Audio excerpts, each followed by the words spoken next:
Well, I wasn't very far away, actually. I was between Tower Bridge and London Bridge, and they put a roadblock in place, and I was about sort of 10 cars behind it. So, I think when you get very close to something like that, you think, gosh, it just goes to show it could happen to any of us. It's a completely random thing as far as the innocent victims are concerned. I mean, obviously, I feel the same horror that everybody else feels, but it's becoming difficult to be shocked, because when we learnt last week that in fact it isn't just 3,500 people that our security services are concerned about, it's 23,000 people, I'm afraid we really have got a massive problem. And I thought for Theresa May this morning to say we'd made great progress, sorry, I don't believe it.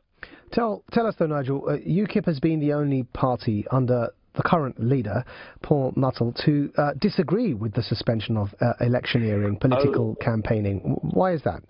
Oh, absolutely. Well, also, Theresa May said, you must all go about your normal daily lives.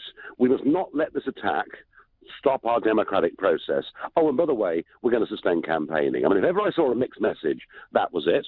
And I think what Paul Nuttall said this morning is absolutely right, that the very thing these people would want is for us to suspend this general election campaign. What we ought to be doing is using this time to own up to the mistakes we've made in the past, the failures of ours in the past, and to discuss a proper way forward. But I think the spirit behind suspending the campaigning was so that the national security debate doesn't become party political. Surely that's important.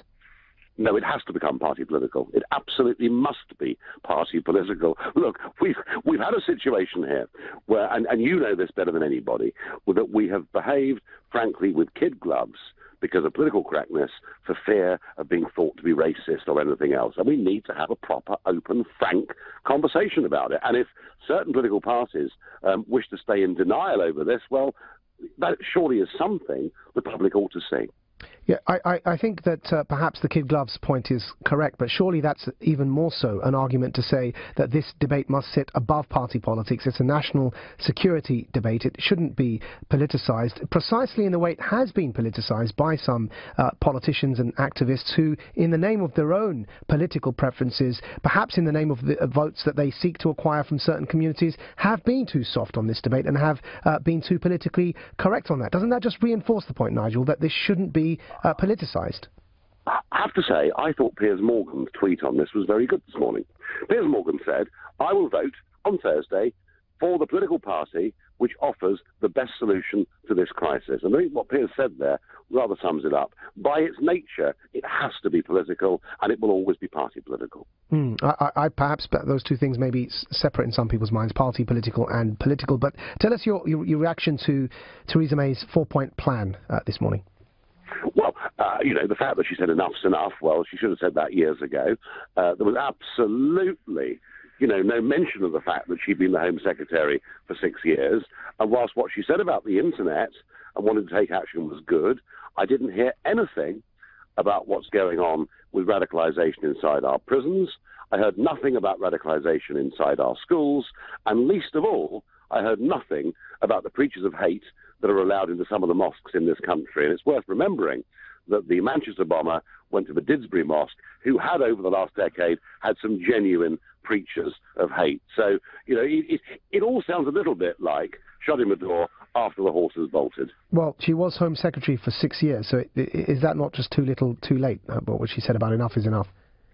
Well, why didn't she say that back in 2010 or 11 or 12 or 13 or 14 or 15 or 16? Why have we had to wait all this time for her to actually reach that conclusion when many of us have been worried about the growth of this? Many of us have feared that these attacks would increase.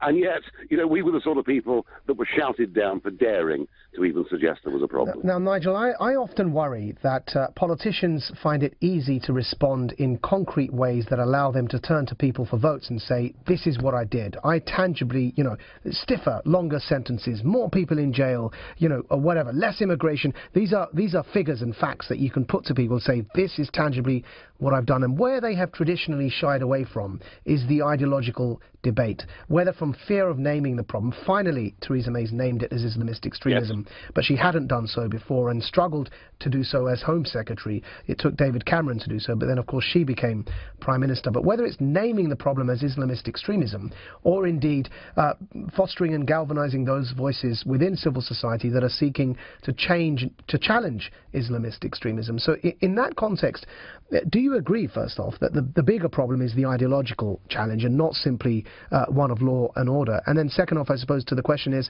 increasing or making stiffer sentences for people who are involved in terrorism when they want to die in the cause while they're engaged in killing the rest of us. How is that going to deter suicide bombers? Which brings me squarely back to the first point, which is surely the ideological element is what we should be focused on. No, of course. And look, where is this happening? Yes, of course, we need to have a responsible immigration policy. We need to do our best to make sure that refugees are genuine, etc. But, Majid, I said in 2014 that we have an emerging fifth column living in this country. They speak our language, they have our passports and our nationality, and yet they are being radicalized into a set of beliefs that leads them to want to kill us. And if you look at it, we've got deep segregation between the communities in many of our cities. In those areas, we see high levels of welfare dependency and poverty. We do, amongst particularly young men, increasingly see a link between violence, extremism, and the persistent use of drugs, cannabis in particular. So yes, we're not, putting people in prison for a long time is dealing with the symptom and not dealing with the cause. So yes, there is a big problem here. And frankly, if people are poor, and if people are living and feeling a bit excluded, they are much more likely to be tempted by extremist ideologies. Finally, Nigel, Trump, he's been having a go at our mayor on Twitter. What do you think of that? Do you agree with him? Quite right too. Our mayor, of course, wanted to ban Trump from even coming to London. And I didn't hear our mayor this morning say that he would work hard, with people within the Muslim community to drive out extremist preachers. If I'd heard him say that, I'd have cheered to the rooftops. I heard none of it. Nigel, all he said, surely, as well as saying he's angered by these attacks and condemns them in the harshest possible terms, all he really said was we shouldn't allow these terrorists to divide us and tear us apart as a society and as a community. What is there really to attack in that?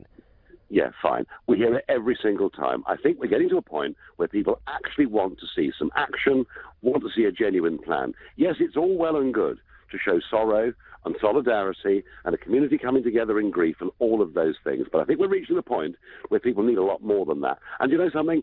If they don't get a lot more than that, then the demands for internment will grow bigger and bigger and bigger. And I worry that if we go down that route, we will actually create many more martyrs in the process. Right. So just for the record, you don't support those demands, do you, for internment? I'm old enough to remember us doing this with suspected IRA terrorists in Northern Ireland and in the process breeding more. Yeah. All right, Nigel, thank you. On that note, we'll end. You didn't frankly have the balls to put country before party.